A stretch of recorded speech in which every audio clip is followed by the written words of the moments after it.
heard of hummus and babaganouj.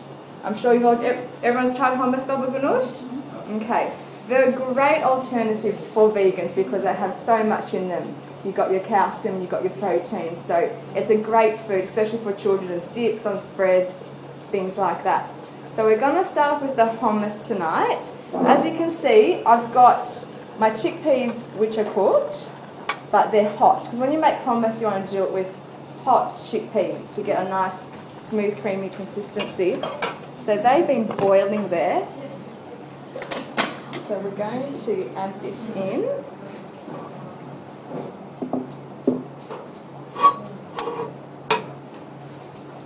And please feel free to ask any questions.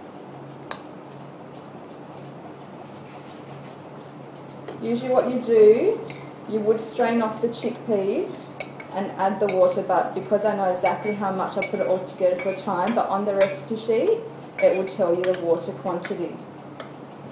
So you put it all in there. The biggest thing is that you need to do it while it is warm. Okay.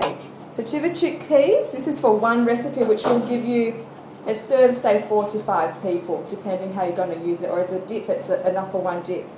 Then we put in juice of 2 lemons, put that all in. Then we have our Celtic salt. Now, Celtic salt is very important to you. I don't know what salt you use at home, but Celtic salt has all your minerals and all the things that you need to have in salt. So if you can purchase it somewhere, this is the one to go for, your Celtic salt. Most health food stores will stock that. So we put a bit of that in, 1 teaspoon. And you will be sampling everything tonight, so you can then see how you enjoy it. Okay, with that, we've also got tahini. Now tahini is a sesame seed paste, very high in calcium. We actually go for that. You can get unhulled or hulled tahini. We get the hulled one because what they found is that when they actually roast the sesame seeds to make the paste, it actually becomes rancid, that skin. So they say to always go for the hulled one. With most whole foods, we like to have everything, but when it comes to tahini, go for the hulled tahini. So it's good to get an organic one. We get ours in bulk, but you can get them smaller. We are putting in 100 mils of tahini, which is one of these scoops. We often find that people are scared to put tahini, too much tahini, in the hummus, but don't be. That's actually how they make it traditionally, with plenty of tahini and lemon juice. Just scrape that all in.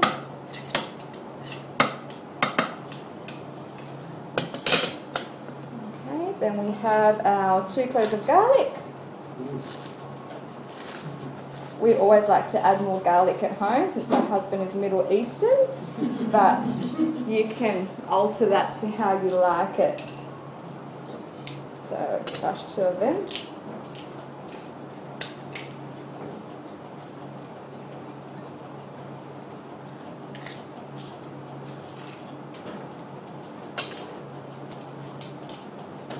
Wouldn't they get chopped up in the process of using it up, or? It would chop it up, but probably not fine enough. Okay. But you can do that if you don't have a garlic crush.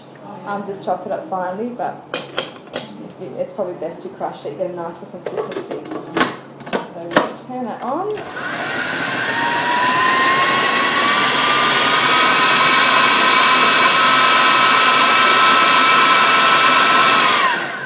We'll just have to scrape it down a little bit too.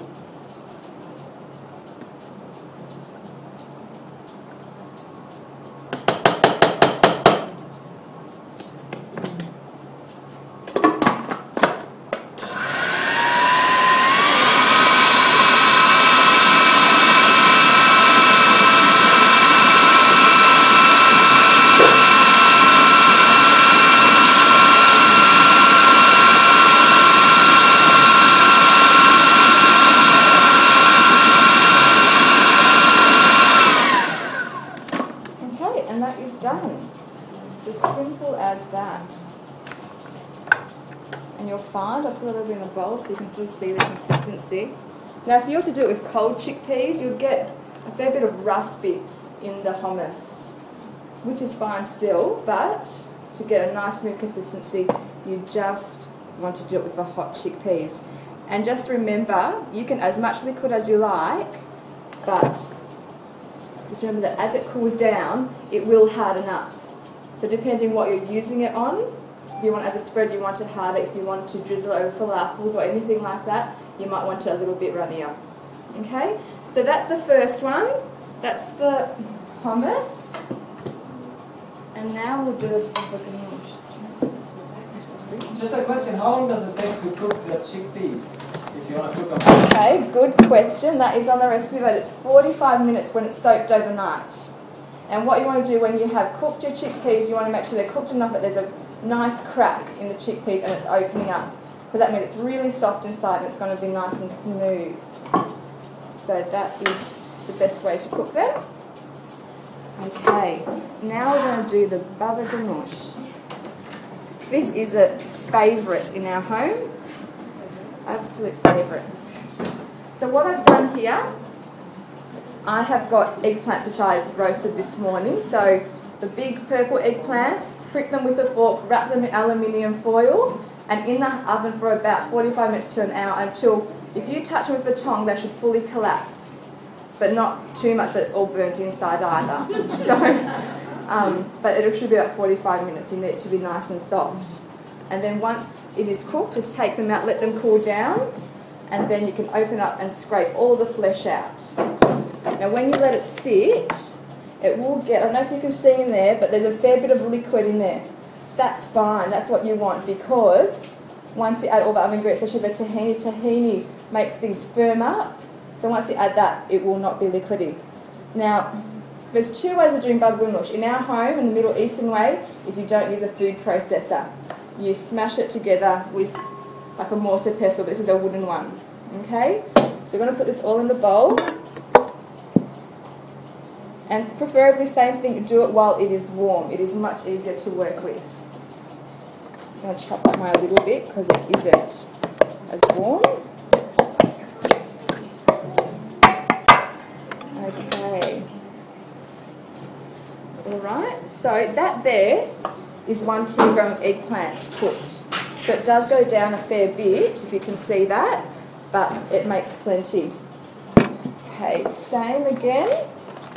We're going to have a teaspoon of the Celtic salt.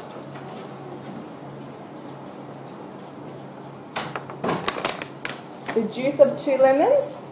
Don't be scared of using too much lemon juice. Lemon juice is what gives the flavour in hummus and babaganouj. So 2 of them. And lemon will make the tahini firm up also.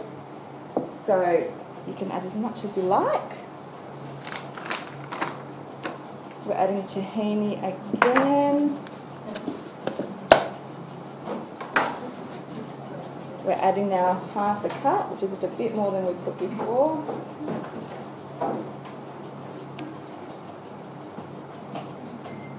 Same thing, same principle as with babaganouj as it is with hummus. Don't be scared to use the tahini. It's the lemon and the tahini which gives the beautiful taste.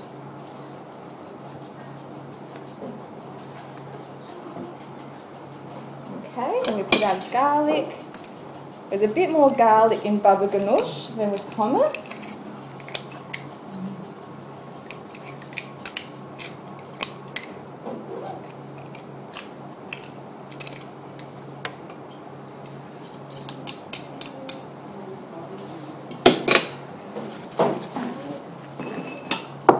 Alright, so once we've got everything in there, we're just going to smash it up with this pestle. If you like yours finer, you can use a food processor, but this is the traditional way to make the babaganouj. And you will notice that the tahini and the lemon will thicken it up and it will give it that nice creamy consistency. So this is a great dish. You've just turned a vegetable into a high protein calcium meal, which is great. You can add that to your toast, on the side, on salads, however you like. Babaganouj. Baba. Yeah. Babaganouj. Is there a meaning for that, darling? Babaganouj?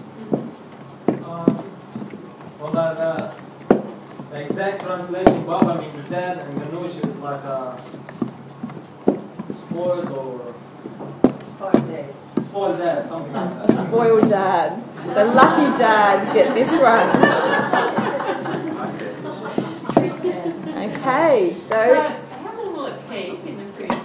Babaganouj, if you store it straight away, it will probably keep for up to 2 to 3 days. Because it hasn't got any real raw ingredients except your garlic and your lemon, but that's actually what will help preserve it too, the lemon. But it never lasts that long, so you don't have to worry about that. Okay, and I'll show you now the bowl, because this has come out quite creamy. Don't know if you can see that. Put it into the bowl there.